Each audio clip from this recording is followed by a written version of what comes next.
আসসালামু আলাইকুম সবাইকে। এই দুইটা বস্তার ওজন যে এত আপনাদেরকে বলে বোঝাতে পারবো না। ওই যে দেখেন তেঁতুল, প্রচুর তেঁতুল ধরে আছে। বিশ্বাস করবেন না, আমি এতটা উচ্চে আছি, হ্যাঁ, এখান থেকে যদি পড়ি না তাহলে আমার হাড্ডি গুড্ডি খুঁজে পাওয়া যাবে না।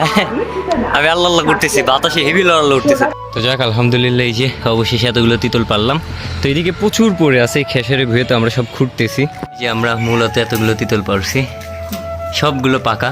এই যে একবারে ঘাটি গাছ পাকা, দেখছেন কত তিতল, আরো গাছ থেকে পাড়াই হয়নি। আর এই যে আমার চাচি। আসসালামু আলাইকুম সবাইকে। তো কালকে আসছে হচ্ছে রাজশাহী থেকে। আসার পর একটা জিনিস দেখলাম যে আব্বুরা এই পুরাতন বাসা থেকে সব মুরগি নিয়ে গেছে নতুন বাসাতে। কারণটা হচ্ছে আম্মু অসুস্থ, যার কারণে দেখাশোনার জন্য একটু প্রবলেম হয়, এই কারণে আব্বু সব মুরগিগুলো নিয়ে গেছে। আর আমি দেখাচ্ছি বর্তমানে এই বাসার পরিবেশ। এই যে বর্তমানে পরিবেশ এখন অনেকটা পরিষ্কার হয়ে গেছে, কারণ এখানে মানুষ বসবাস করতো, আমরা থাকতাম। আমি যদি রুমের ভেতরে দেখাই, এখন কিছু নাই, শুধু এই যে এই চৌকিটা আছে যেখানে আমরা থাকতাম, আর এই যে কিছু জিনিসপাতি, তো এগুলো নিয়ে যাব। আর আমি সকালবেলায় আসছি এখানে যে গুঁড়াগুলো আছে সেই গুঁড়াগুলো নিয়ে যাওয়ার জন্য। তো এই যে অলরেডি আর কি বস্তা ভরে দিচ্ছি, এখন শুধু একটা ভ্যান ডেকে নিয়ে যাব গুঁড়াগুলো। একটা ব্যাড নিউজ আছে, বাসাতে নিয়ে যাওয়ার পরে একটা মুরগি অলরেডি কাটে গেছে, মারা গেছে। ঠান্ডা লাগছিল, যার কারণে ওইটা ঠিকাতে পারিনি। সকালবেলা উঠে দেখে যে মারা গেছে।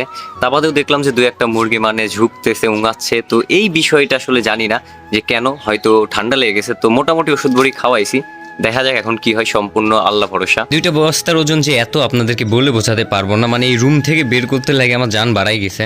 তারপর দিয়ে রোজা, সকালবেলা পানি কম খাইছিলাম, অলরেডি আমার ধরে গেছে রোজা।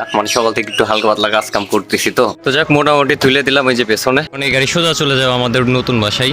তো যাই হোক, গাড়িতে সবকিছু উঠাই দিলাম। আর এই যে আমার হাতে ব্যাগ, এখন আমি উঠবো হচ্ছে কোথায় জানেন? তেঁতুল গাছে। ওই যে দেখেন তেঁতুল, প্রচুর তেঁতুল ধরে আছে। এর আগে 2-3 দিন পারছি এরকম ব্যাগ ভরে ভরে।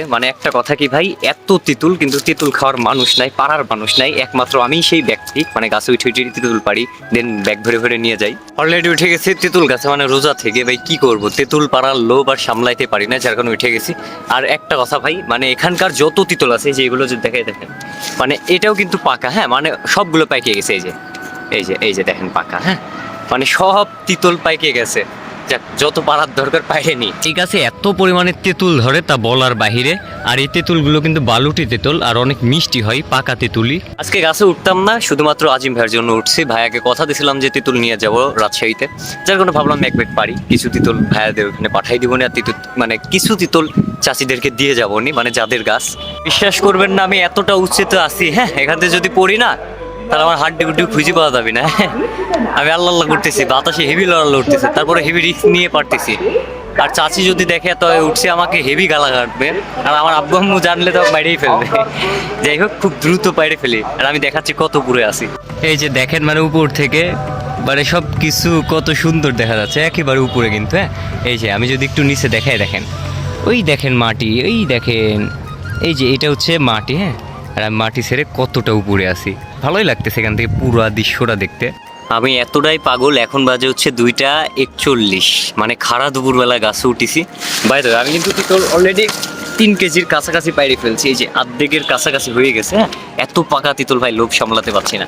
আরো যদি পেছনে দেখি, যে পাইকে পাইকে পুরা মই হয়ে আছে। যাই হোক, যতটুকু পারি পাইরে নিচে নামে যাব। আলহামদুলিল্লাহ, এই যে অবশেষে এতগুলো তিতল পারলাম। তো এদিকে প্রচুর পড়ে আছে, এই খেসারের ভুঁয়ে তো আমরা সব খুঁড়তেছি। যে আমরা মূলত এতগুলো তিতল পারছি, সবগুলো পাকা। এই যে একবারে ঘাটি গাছ পাকা, দেখছেন কত তিতল, আরো গাছ থেকে পাড়াই হয়নি। আর এই যে আমার চাচি, তো চাচিরই গাছ, প্রায় 2 কেজির উপরে আর কি তিতল দিছে। আরো নিতে বললো, আমি নিই নাই, এত নিয়ে আর কি বাজে খাওয়া পোষাই হবে, খাওয়ার মতো মানুষ নাই। জাস্ট এইগুলো আর কি আচার দিব, আর কিছুটা আজিম ভাইয়ের বাসায় পাঠাবো। তো যাই হোক, আজকের ভিডিওটা মেনলি এ পর্যন্তই ছিল, জাস্ট একটু আপনার মাঝে শেয়ার করলাম। আর হ্যাঁ, মুরগির বিষয়টা আমি নেক্সট ভিডিওতে দিব। সে পর্যন্ত সবাই ভালো থাকবেন, সুস্থ থাকবেন, নিজের খেয়াল রাখবেন। আল্লাহ হাফেজ।